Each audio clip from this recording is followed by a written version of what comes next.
co-sponsored by the AAPI caucus and the Hispanic caucus of Democrats abroad.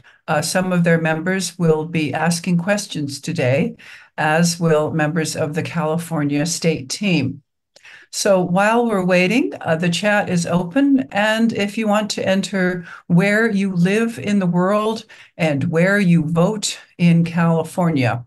My name's Inga Kemtrup. I am the co-lead of the California state team, along with Judith Volker. And I live in London, England, and I vote in San Mateo County. And in fact, I voted today. I voted in San Mateo, and I sent off my ballot today, and they're so clever in San Mateo, they have the stickers. But just to let you know, I did not vote every bit on the ballot. I did not vote for president because I'm holding out to vote for that in the global presidential primary. And I hope this is something that a lot of you'll find out shortly from Martha about that. And I hope that you'll want to participate in that. You'll be able to vote in person at a number of locations around the world.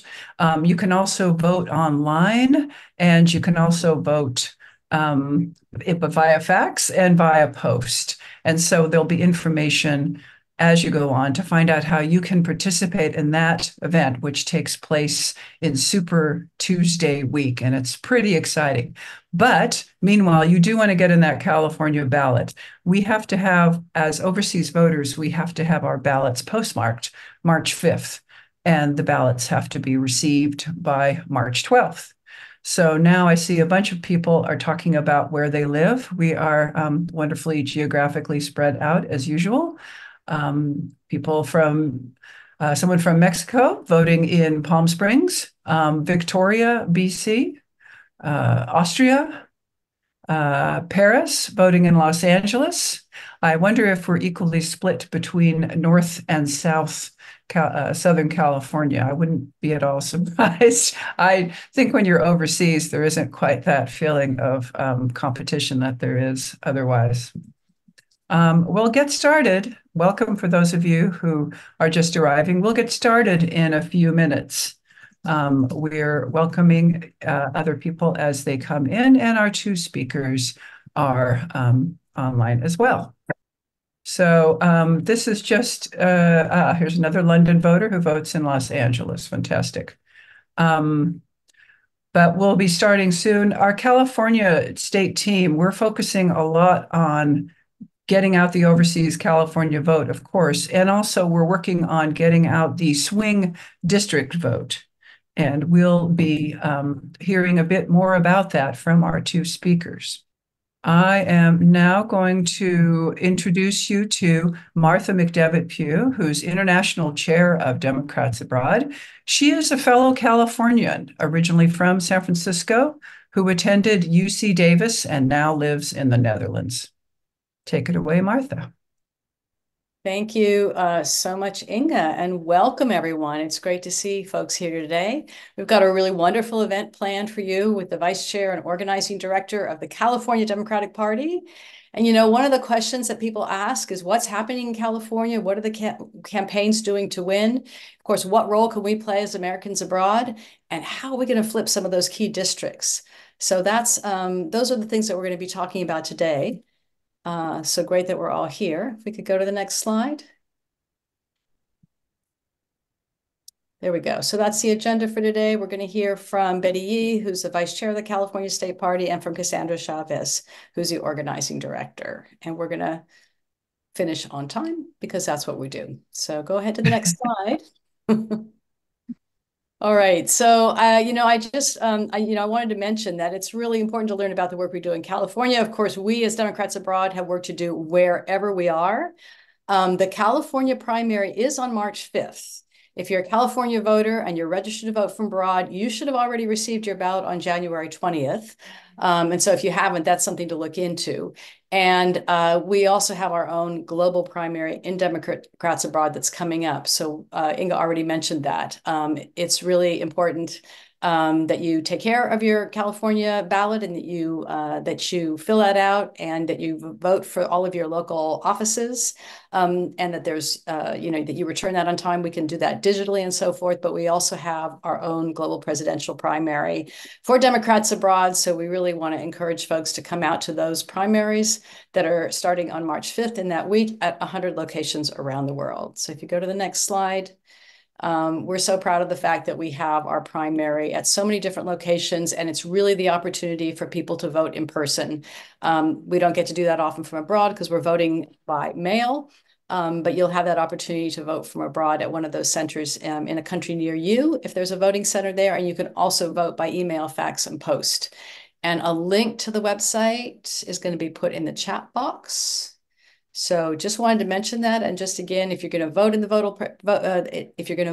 global presidential primary Democrats abroad, and you're going to send in your California ballot, you are not going to vote for president on your California ballot. You're going to vote with us.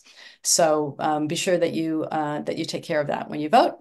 And now I'd like to introduce you to Judith Bolker, who's the California State Team co-lead, who's going to introduce you to our speakers. Go ahead, Judith. All right. Great. Thank you very much, Martha, for the introduction and all of the information about how to vote. So, how will Democrats take back the House in 2024? One obvious answer is California swing districts, where Democratic leaders have been hard at work developing an impressive ground game since early 2023. So today, we're going to find out about forever organizing. It's the new approach to winning elections. Democrats have been accused for years of parachuting into a district every 4 years and then expecting people to vote for them. So the California Democratic Party has heard, they've listened, and they have changed their ways. And it's really exciting to hear what the plan is. And we're so fortunate today to have Cassandra and Betty Yee with us. Betty Yee is going to be joining us shortly. So in the meantime, I am pleased to introduce you to her. She is, there she is, beautiful. Oh, we're glad you're here. So, she is a native of San Francisco, and you can see the Golden Gate Bridge behind her. She attended the University of California, Berkeley as an undergraduate and earned a master's degree in public administration from Golden Gate University. After serving as Governor Gray Davis's chief deputy director for budget, she served 2 terms as the California State Comptroller. As State Comptroller, she supported investing in alternative energy and protecting California's environment. She worked to decommission the last nuclear power plant in California and the last state oil platform in Santa Barbara Channel. She has defended California's waters against federal oil drilling plans and protected public access to public trust lands and beaches. Betty Yee is currently serving as the vice chair of the California Democratic Party and has confirmed her plans to run for governor in the 2026 election. We're so fortunate to have you here today, Betty. Thank you very much, Judith, and good day to all of you, or evening. And I'm just so happy that we are all coming together for this program today. And thank you, Judith and Inga, for being serving on our California State team as co-leads and co-chairs. And I want to thank Rudy Espinoza Murray, who extended the initial invitation, who is probably one of the most amazing activist who has his hands in almost everything that the party is doing. I'm happy to share this time with all of you with Cassandra Chavez, and she has been an amazing, amazing presence for our party ever since we launched our Forever Organizing program. So I'm going to have her talk about just really the execution of the plan. But what I wanted to say to all of you was first, thank you. Thank you, because I think very few people know just the might and the contributions of Democrats abroad, our reach in terms of where we are around the world, where you are around the world, but also what you do in terms of registering voters, certainly getting involved with just I love the fact that there'll be voting centers and just all of what it takes to be sure that we have participation from our Democrats around the world, and giving all of you a voice in terms of being able to express your concerns and issues with our elected officials. And so just very, very grateful for all the work that you do, and does not go unnoticed. And I also want to just thank the representatives of Democrats abroad who are always so present when we meet as with the Association of State Democratic Committees. We had our conference in San Diego earlier in January of this year, and I can say that the work of Democrats abroad is really appreciated by all of the states, the Democratic leadership. So this is an interesting time for California because, very as blue as we are a battleground this cycle. And I think when we have been looking at what's been happening in Congress, just the chaos in terms of how it's even trying to function, and certainly with the leadership battles among the Republicans, it's really quite embarrassing, but also quite dangerous. And as I think about the work that we have to do this cycle, and I'm not going to recite chapter and verse about how much is at stake, because it looks like it will be likely a rematch between President Biden and Donald Trump. And with that, obviously, we know what the agenda has been set. And I do believe that the attention of voters is starting to heighten as this becomes more of the likelihood. And first and foremost, just knowing that so much of the progress that we have been able to make, and to President Biden and Vice President Harris, the just remarkable investments they've been able to make for Americans and their livelihoods during their time in office. And we hope we can see them finish the work, and we're going to work hard to be sure that they do. But all this will be at stake if we are not able to deliver our Democratic victories. In California, we also don't take our down ballot races for granted. And I'll come back to the congressional races. But when we look at all of the work that we do in terms of organizing, it does have impact with respect to the communities where we are targeting our efforts. And so no surprise, because you've been reading about it, and we're not the only state experiencing this, but everything from what's happening on our local school district boards in terms of, and our local governments are also going to be affected, as well as some of our legislative seats relative to getting good Democrats elected. We have an issue that I worked on earlier this year was affected Shasta County, whose Board of Supervisors actually did away with voting machines. And so they really wanted to change the narrative about integrity in voting by really lifting up counting votes by hand. And so immediately we sprung into action. The Secretary of State, Secretary Dr. Weber, as well as one of our legislators, Assemblywoman Gail Pellerin, who happened to be a county clerk before she joined the legislature, put some guardrails in place and some requirements about what counties needed to do if they were going to eliminate their voting machines. They have to have another contract in place, have a transition plan in place that is approved by the Secretary of State. And if things have to go to a hand count, the Secretary of State's office will be involved with that as well. But this is MAGA Central up in the north part of the state. And so we definitely have our influence with respect to the far right in California. But more importantly, the targeted seats that Cassandra will talk about, I believe, is going to really create an up ballot effect. Where we hope to get the turnout to be high. Already there are headlines about how turnout will be dismal. But when you look at the work that has been happening on the ground, Cassandra's team, mighty team of just 9 people, but so much of them, so much of their work has been really engaging Democrats, as was mentioned, since the last cycle. And as I've been canvassing around the state, what I will tell you is that when we have the ability to go door to door, people really welcome it. We weren't able to do that during the pandemic, but now that we are, the conversations are rich. We listened, and it's really what's been informing us with respect to how we message about our targeted candidates, our candidates in our targeted seats. And it helps us with respect to being able to have this ongoing engagement all the way up to election day and beyond. And so it's been a really wonderful program that I'm really proud that the party has been able to support and will continue to support forever organizing as the game plan for the California Democratic Party.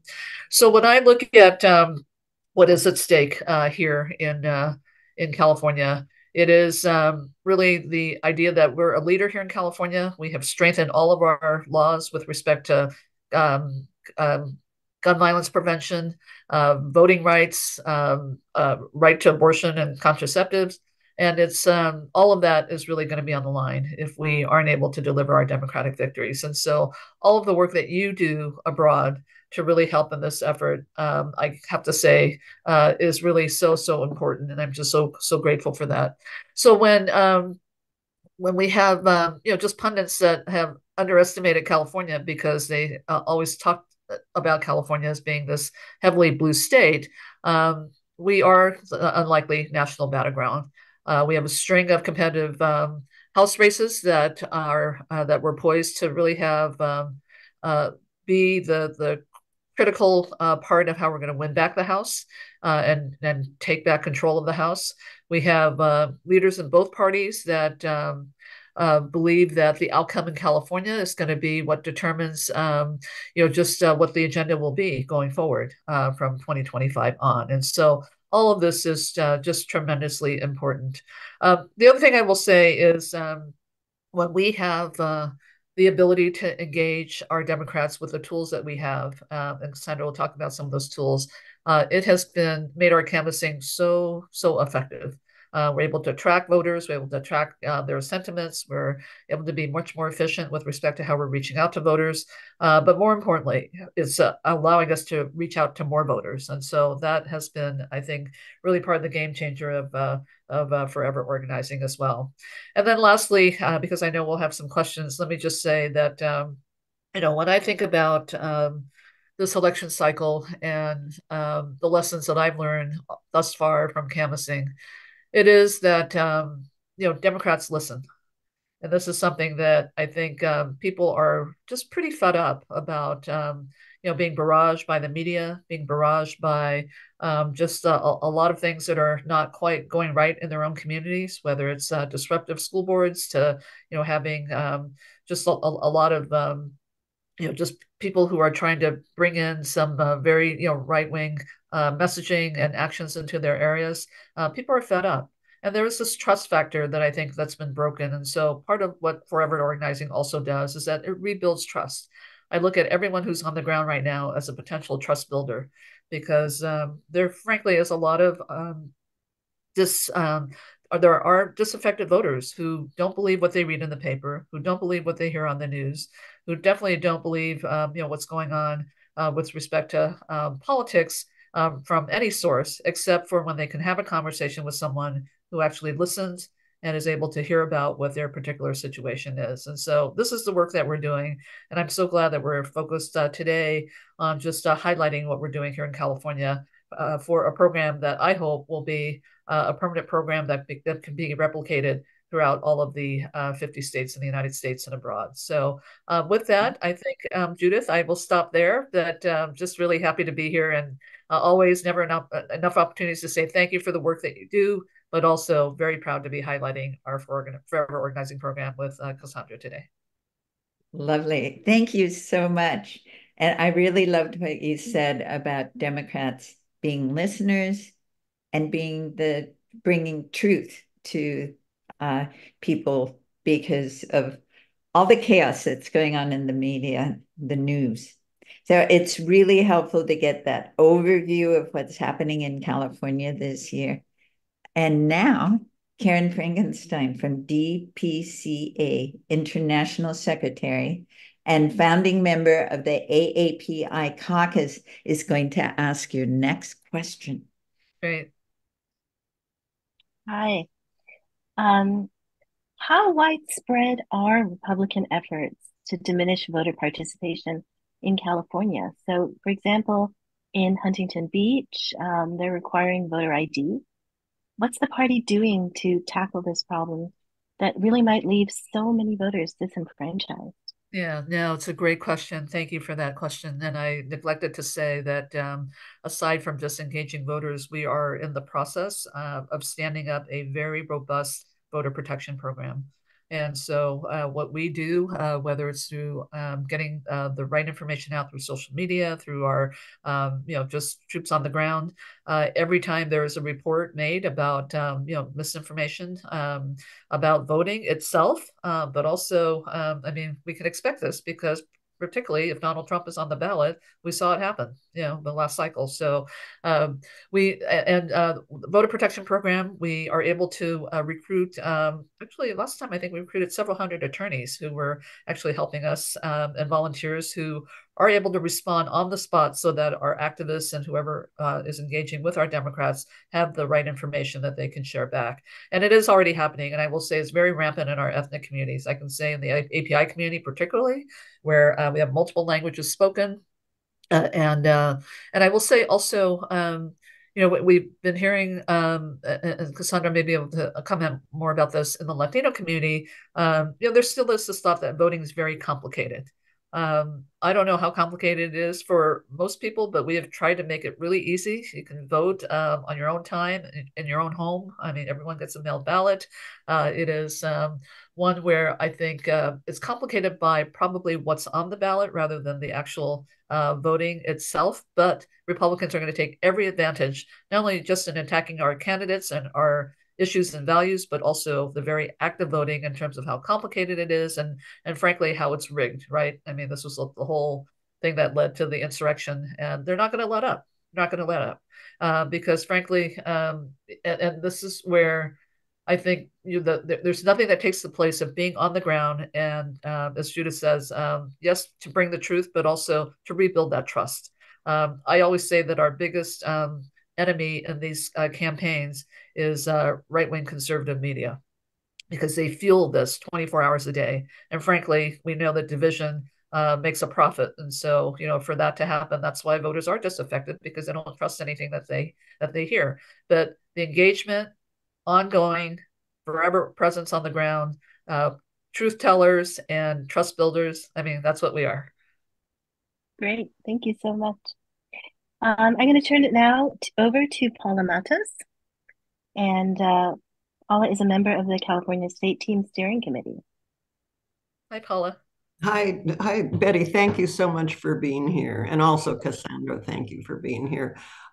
According to the AAPI vote, 52% of the AAPI community was contacted by Democrats about voting in 2022. So what efforts are being made by the Democratic Party to reach out specifically to the AAPI community? And related to that, it goes back to what you were talking about before. Does the party have a plan to combat the anti-Chinese inter-Asian scare tactics that were used in the CA 45 race in 2022? Right. Thank you. Thank you for that question. Yes, I remember that race. It was very, very nasty. So a couple things with respect to the AAPI vote. So one, it's very effective to have our boots on the ground be from those communities. And so I know our AAPI caucus within the party has been doing a great job of being sure that our community has presence with respect to those who are engaging with our Democrats. And some bring language capacity with them, but also I know our caucus has been particularly in demand with respect to how to do much of the work with respect to providing in-language resources. And it's a complicated process because so much of what we talk about relative to the issues and concerns and also just how we vote and I have to joke about this because people do still think that Google Translate is the way that we do this, but no, it's about how do we really talk about this, person to person. How do we really test run, just some of the messaging so that it really has resonance in terms of how people understand things like how to vote and also what these issues are. And then we then work very closely with the campaigns to get those messages back out. But two really primary things, and that is being sure that those who are facing the AAPI community are from the communities themselves, and then also looking at how we build that capacity where there are in language needs. With respect to Congressional District 45, where in the last cycle, Michelle Steele and Jay Chang had really, Jay Chen had a very contested, nasty race. I think one of the ways that the party, and particularly locally, has dealt with that is look at a candidate who really can, be matched up with Michelle Steele, so that those kinds of attacks are really tough to bring about. We did call out much of what happened last year, and frankly, it was really, I think, damaging in terms of just how, particularly the Republicans were, trying to really, victimize our candidate. And so we have a candidate, and I was just down in CA 45, and I can say the difference between canvassing the last cycle and this cycle is that we have our endorsed candidate in CA 45 is a Vietnamese Latina. So pretty tough to make some to do some attacks. Michelle Steele made those attacks really to try to continue to court the Vietnamese vote, but I do think we're penetrating that community. And then our endorsed candidate actually serves in local government, so she's from the community. She has served the community. She knows the needs of this area. So she can speak really forthright about, just what some of the experiences and needs are of the constituents in that region, which frankly, Michelle Steele, since she's been in office, has been so non-responsive to the needs of these communities. And so it's a completely different flavor of a race this time. And the canvassing was actually quite enjoyable because so many of the households that whose doors I knocked on were very engaging. Very glad that there was a local person running. Jay served on a community college board, but they really didn't know him, and so and he ran. I mean, when they say all politics is local, it really is true. You have to really focus on the issues and the experiences that people are having every single day, and not just kind of represent the issues as if it were on a mailer coming to your house. And so I feel much better about the matchup this time. But all to say, we remain vigilant about any kind of inner Asian community fights that could be damaging all the way around. Thank you very much. Thank you, Fana. Go for it.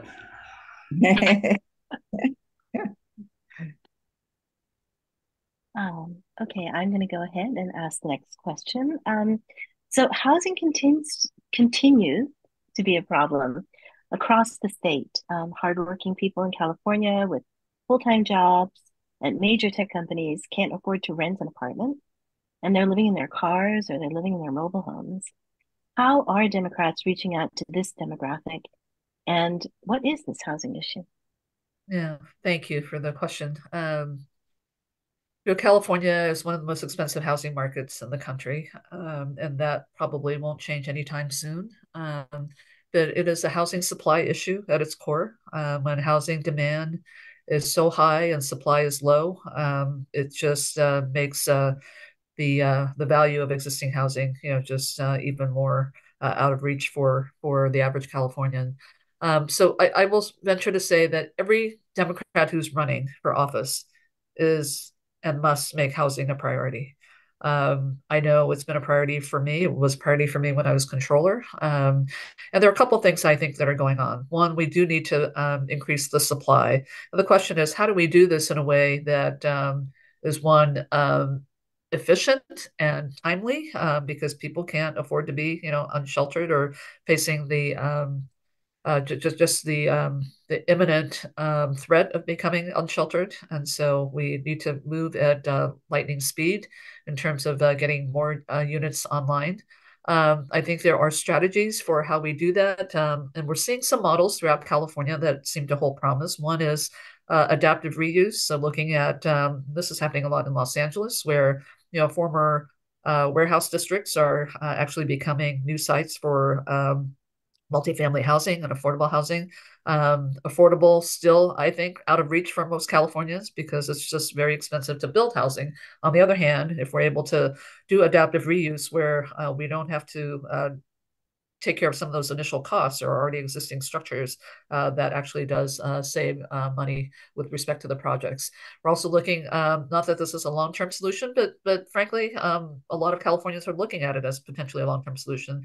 This whole concept of tiny homes and villages that are being built, just having, kind of this whole concept that less is more. They much rather be part of a community and square footage isn't the end all be all anymore, but to be able to have ownership in something and to build equity is really something that people are really very focused on. I would say with our young voter demographic, particularly, housing is a huge issue. I'm glad Rudy is on. I know he's been very active with YIMBY and just some of the organizations that have really been working with the legislature on some of our housing laws. But when I look at housing, I think so. My background is in public finance, and so money is the driver for everything. I'm not so sure that it's a money issue in all cases, and by that I mean California has about a dozen different affordable housing financing programs that are scattered throughout all of state government. It is the most inefficiently run system of financing that I've ever seen. I did try to sponsor legislation to streamline all of that so that we could have a single allocation committee make these decisions for developments that are being planned across the state. And that accomplishes two things. One, we actually get to see what the public benefit is of the resources that we do provide, whether it's bonds, tax credits, general fund dollars, to see just what public benefit we're receiving back from those investments for a developer that has a project. Right now, the different stops make that determination, but if I can't see the whole financing plan, it's very hard to know what the public benefit is. Secondly, it has the ability to cut probably a year and a half off of breaking ground on these projects if we can streamline these processes. And so we have to get out of our own way sometimes and admit that sometimes we're the folks that are slowing things up. And then lastly, let me just say, I think this is something we have to really involve the private sector in. Particularly when I was on the picket lines with the hotel workers in Los Angeles last year quite a few times, and the stories that were really told and exactly what you said. People who are living out of their cars, they can't afford the gas to even do the commute to the Inland Empire where they live. Just the exhaustion they feel after working a long shift and how can they really even practically do that commute. All of these things I think have really added texture to what people are experiencing. But for me, the biggest issue for California with respect to housing, it's very tied to the economic vitality of our state. If we're not able to get our arms around making housing more affordable and accessible to people, we are going to lose talent. And I think our long-term economic health will suffer from that. And so I think looking at this with the private sector, the kinds of investments they can make, I know there are companies there are two companies I'm aware of that actually provide first-time homebuyer loan programs to their employees if they have been with the company for a period of time. And I wish more companies would do that. But what they have said to me is if we have incentives to have more companies do that, companies will step up because they want the best talent. It's helpful if I'm not on mute. Thank you so much, Vice Chairwoman Yee. It's really been wonderful to hear you speak and to answer some of the questions that our California voters have posed. I'm going to turn it over now to Judith, and Judith is going to introduce Cassandra Chavez. All right. Thank you so much, Karen, and thank you very much, Betty. Thanks for joining us today. I am so pleased to introduce you to Cassandra Chavez. And Cassandra is really the powerhouse behind this new approach to organizing in California. Cassandra was born and raised in Fresno, California. And attended college. She was the first in her family to attend college at the University of California, Los Angeles. Studying international studies ignited the interest in community organizing and in the Democratic Party. And we're grateful for that because as the California Democratic Party's organizing director, she has focused outreach throughout the swing districts in California, and particularly in the Central Valley, working with communities of color to provide eligible voters with the tools of empowerment. So organizing is the key to ensure that we have, as you heard Betty talk about, there's all, you think California is blue, all these Democrats getting along, but that's really not the true story. So organizing is really the key to ensure that we have fair representation, not only in the Central Valley, but throughout California. So Cassandra, please. Hi, everyone. Thank you for having me today. So as Judith mentioned, we've made so many investments. CADems has made so many investments in our Forever Organizing team, and we've built a robust year-round infrastructure to recruit, train volunteers, register voters. And now that it's 2024, we're working on getting out the vote during this critical presidential election year.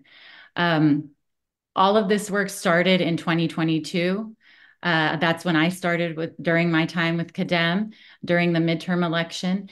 And we have now expanded in 2023. We now have organizers working in each of our key targeted districts, and our work will be the key to victory in competitive elections where results are determined by only a handful of votes. And that's right here in California.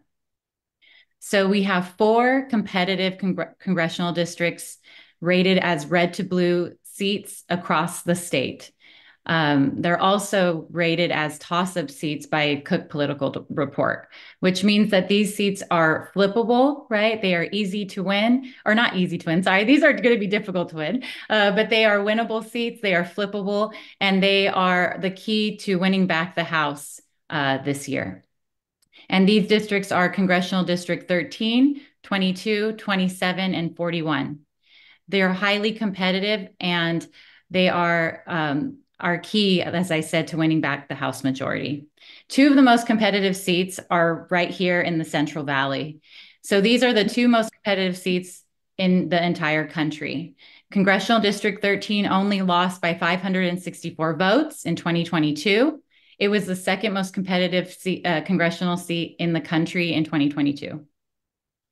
And it encompasses 5 counties in the North Central Valley. It encompasses San Joaquin County, Merced County, Stanislaus County, Madera, and Fresno County, the western part of Fresno County. The district has more registered Democrats than Republicans, and Biden won the district in the 2020 presidential election cycle. And our Democratic endorsed candidate for this district is Adam Gray, who served with the California State Assembly for 10 years prior to running for Congress. And then in the South Valley, we have a very similar story with our Democratic endorsed candidate, Rudy Salas. In this seat, this is our only competitive primary seat. So right now, this is essentially our get out the vote. This is our general election right now for the next 13 days until March 5th. We're working really hard to ensure that we do not get kicked out of the top 2 for this seat. And it is regarded nationally as the key to House control in 2024. It is the only, and Biden won this district with 56.2% of the vote in 2020. And again, very similar to Congressional District 13, there's more registered Democrats than Republicans. It's also an opportunity for a historical election. If Rudy Salas is elected, he would be the first Latino to represent the Central Valley in the House, in the U.S. House of Representatives, which would be monumental and for the constituents of this area, majority of whom are Latino. And the largest voting bloc in this district are young Latinos. So you can see why one of our hurdles is engaging with not only Latino voters in this district, but with young Latino voters. And then to the south, we have our next highly competitive district, which is Congressional District 27. That's located in North LA County. And it's the last remaining Republican congressional seat to include portions of the actual city of Los Angeles. So essentially, all of our labor groups, all of our Dem clubs, all of our activists are invested in winning and flipping this seat. Biden also won this district in 2020. There are more registered Democrats. So very similar story that we're seeing with all of these red to blue seats and all of these toss-up seats. And the Dem endorsed candidate is George Whitesides, who is a former CEO of Virgin Galactic. And then we go a little bit more south to Congressional District 41, which is located in Riverside County. Our endorsed candidate there is Will Rollins. He is a former federal prosecutor. And in Congressional District 41, we not only have a great candidate at the top of the ticket, but we have great candidates for the slate, which include Lisa Middleton and Christy Holstedge. In this district, there are more registered Democrats than Republicans. Again, that is a trend that we see in all of these red to blue and all of these flippable districts. And in 2022, Will Rollins was the third most overperforming Democratic challenger in the nation. So really, in 2022, we didn't know what to expect in this district, and he overperformed. He's a very popular candidate, and he was also the only Democratic challenger in the state to win the vote from no party preference voters. So in order to win all 4 of these seats, which are our best chances to regaining control of the House, we started the work not only in 22, continue the work in 2023, but we must continue now and execute in 2024. So we have a lot of remote opportunities available, such as phone banks. The party has invested in the Scale to Win automated dialer system. Not a lot of state parties have invested this early on in a dialer system. But it's an easy way to make calls. Once you're plugged in, it just automatically makes calls. And they have also made significant staff investments. Like I originally said, we have staff in each of these targeted districts who are eager to speak to any volunteers who are willing to take action in these districts. Each phone bank has a training beforehand and a debrief at the end. So it's really important for us to hear what volunteers are listening to over the phones, to hear how the script is going, to hear about what the voters in the community are talking about in terms of issues that matter to them. Next week, we'll be hosting a statewide phone bank featuring our chair, Rusty Hicks, Congressman Robert Garcia, and all of our targeted congressional candidates, including Adam Gray, Rudy Salas, George Whitesides, and Will Rollins. So all of the 4 candidates that I just mentioned will be on our statewide phone bank next Wednesday. And so, I mean, our strategy is pretty simple. We want to flip 5 House seats in California. We want to regain control of the House. And the only way we can do that is by talking to voters early on and getting more people out to vote. As you saw, and as I just displayed, all of these seats have more registered Democrats than Republicans. Essentially, all we have to do is get more people out to vote. Beautiful. Thank you so much, Cassandra. It's inspiring. Let's turn out the vote. Sounds like Democrats have learned a lot from 2022. I'd like to welcome back Inga right now, who's going to ask the first question. Hi, Cassandra. Lovely to hear from you about all these exciting 4 districts. We've actually had Adam Gray appear in 2022, and as well as Rudy Salas. So I'm sure we'll be hosting these candidates again as things proceed. I wanted to ask you about the challenges, maybe the physical challenges of organizing in the Central Valley, which is such an enormous area. You've just reminded us that District 13 takes in 5 counties. How is that being coordinated, and how is that being tackled this time around? Yes, so the Central Valley has so many challenges, right? We're talking about the landscape, we have a rural area, and we also have a large farm worker community. I would say most Latinos in the Central Valley either have a grandparent, a great grandparent, or a parent who was or is a former farm worker. And then we also have farmers. So we have this dynamic where we have farmers and farm workers, and we have a large Latino population, and the largest voting bloc, like I said, are young Latinos. So young people don't tend to come out in grow or don't tend to come out in high numbers to vote. So we just have a hurdle there, a challenge there with just getting the message across to young voters. But what the challenge of rural voters is extremely difficult, and I think that's every state. Every state is trying to figure out the best way to reach out to rural voters. And in the Central Valley, what we've done is we started early. We made the investments with our organizers on the ground, and their main objective last year was to engage and attend as many community events as possible. We wanted to build trust within the communities. We wanted to show our presence within especially Latino communities. It's not necessarily about who is Dem and who is Republican, right? Because we're seeing a lot of increase of no party preference voter registrations among Latinos. So it's more about who is going to reach them and who is going to take the time to talk to them and have the patience to provide all of the essential voter information and education that's necessary to get out the Latino vote. So those are some of the challenges that we've been trying to overcome, and the hurdles that we've been trying to overcome.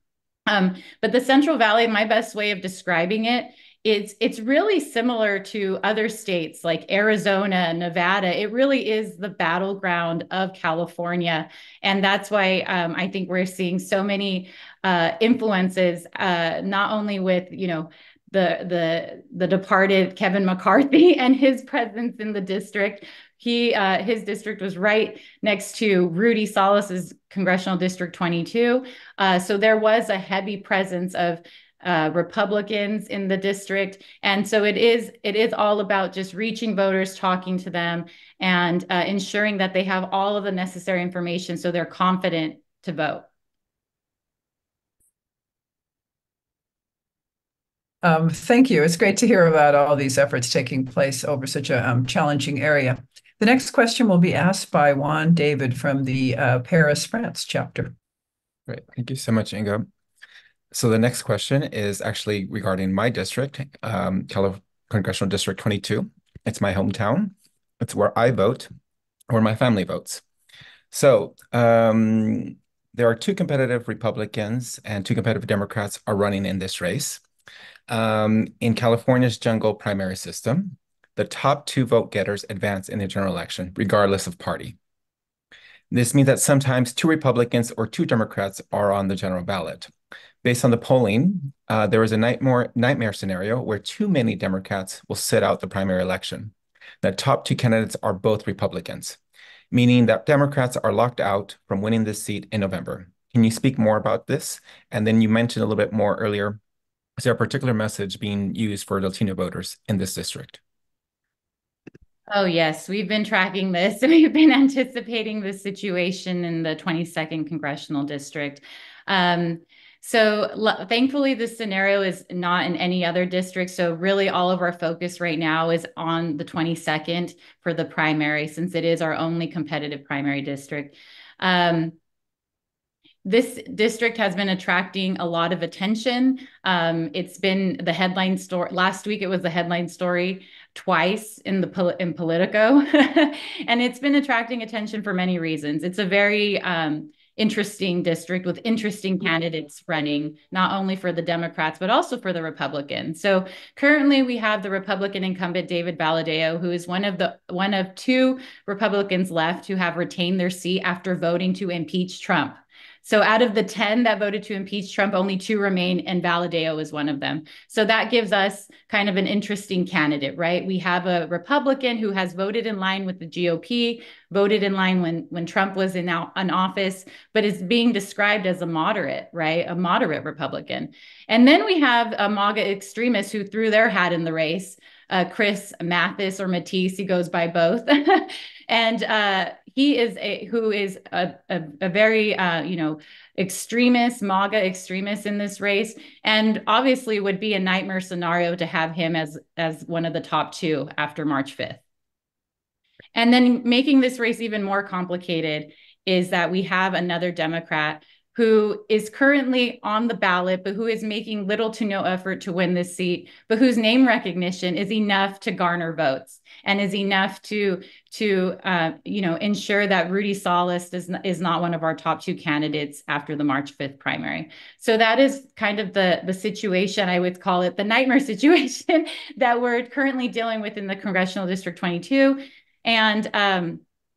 And what we're doing right now to reach voters is we're really trying to talk to voters about Rudy, about the CADem endorsed candidate, the Democratic endorsed candidate who is making investments, who served in the assembly for 10 years. And we're trying to remind voters of all the great things that Rudy Salas has done for this community, whether it's healthcare related or water related. We're trying to emphasize all of those things.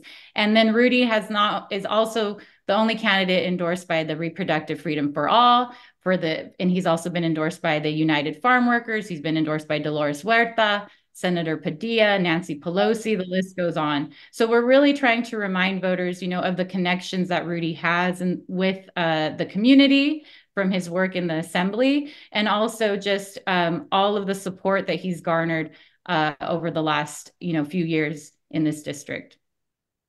Thank you so much, Cassandra, and for all the work you're doing. I'm now going to pass the next question to Martha. Thank you, Juan. And this is just so wonderful, Cassandra, to have you here today and to hear all of this about California. I think we could go on for another hour if we had time, but I know we don't. So my question is about the California, Arizona, Mexico border, where we know that we have 275,000 US citizens. And I just wanted to ask what opportunities you see for mobilizing dual citizen voters in Mexico, because Democrats abroad would really love to work with the California Dems to boost the vote in California and beyond. And we've seen how many critical races there are. We know every vote's going to count. Yeah, I mean, I think a similar strategy to what we did over this summer, which is reaching voters and connecting with them on the issues that matter. So I think the best way to mobilize voters is talking to them about the issues that matter. And I think people at the border are going to have similar sentiments, to other people who are in the United States across the border, right? The border is one of the top issues being used by Republicans right now as a scare tactic. And also there's a lot of disinformation regarding immigration, the border, and just overall messaging around that. So I think the best way to get involved or mobilize voters is to talk to them, with our virtual phone banks, all of our outreach methods in those ways. And I know that in the past, for virtual, the best way to mobilize virtually is using virtual rallies with candidates, hearing directly from the candidates, also providing information, voter education information, and utilizing social media and the digital outreach, digital space to provide that additional layer of just information and education. I know that we just hired our first ever digital organizing manager within our department who is managing all of our social media platforms, but it's been one of our best methods to connect with voters virtually in that virtual space, but also from different demographic and different age groups as well, and connecting that way. Yeah, that's great to hear about your digital outreach, because we're all about digital outreach in the countries where we live. And I know we have so many voters that vote into California that are in Mexico. We have an amazing committee there. So we would love to work together on that. Thank you so much. And now I'd like to hand over to Cynthia Romero, who's the co-chair of Democrats Abroad Hispanic Caucus, who will ask a question. Hi, everyone. Hi, Cassandra. Thank you so much. And I know you're short on time, so hopefully you can answer this one. This question expands on accessibility, which is something that's very important to us, Democrats abroad. California makes it easy for us citizens to receive and return our ballots online. But despite the ease of the system, there are still problems. For example, we have to provide ID or driver's license to register or access the ballot online. And for those of us who are abroad, this presents another hurdle to overcome. So what proposals do you have to further ease access to voting material and voting for those citizens who are abroad and also for citizens inside the country? Yeah, that's a great question. So prior to working with CADems, I worked in Arizona and I worked in other states that have voter ID laws. So I understand all of the hurdles that come with having to obtain IDs and in order to vote and cast your ballot. But my main proposal would be to use the voter protection hotline. The CADems voter protection hotline is available from 8 to 5 Monday through Friday, but also is available even after those times if we will call back and provide a follow-up. But that is the best way to walk through the steps for voting, but also any uneasiness or any questions that you have regarding candidates, regarding documentation, all of those questions can be answered through the hotline, and it's 1-877-321-VOTE. And we have a lot of experienced volunteers on the hotline. You also do not need to provide your personal information. So I think that's really important as well, that in order to receive information or through the hotline, you do not need to provide your own information for that. And I think it's a great way to walk through the process because the volunteers and staff and lawyers who are on the other side of the hotline who are answering these calls are experienced, but also have the time and the patience to walk through the process to vote. So that's what I would recommend as the best way to ease access to voting and voting materials. Thank you. And I believe now Judith will take over. Thank you so much. Yes. Thank you, Cynthia. And thank you so much, Cassandra and Betty Yee. We really appreciate it. And I want to thank everybody for joining us today. This has been really informative, really helpful. We hope everybody on this call and everybody around the globe has enjoyed this event. We'll be emailing you the recording along with links to sign up if you'd like to be a volunteer for Californians Abroad. You can also find those links in chat. And please don't forget to go to votefromabroad.org to vote in this important election. If you want to get one-on-one help, right after this call, you can go to www.bit.ly/Zoom the vote. And that'll be placed in chat shortly.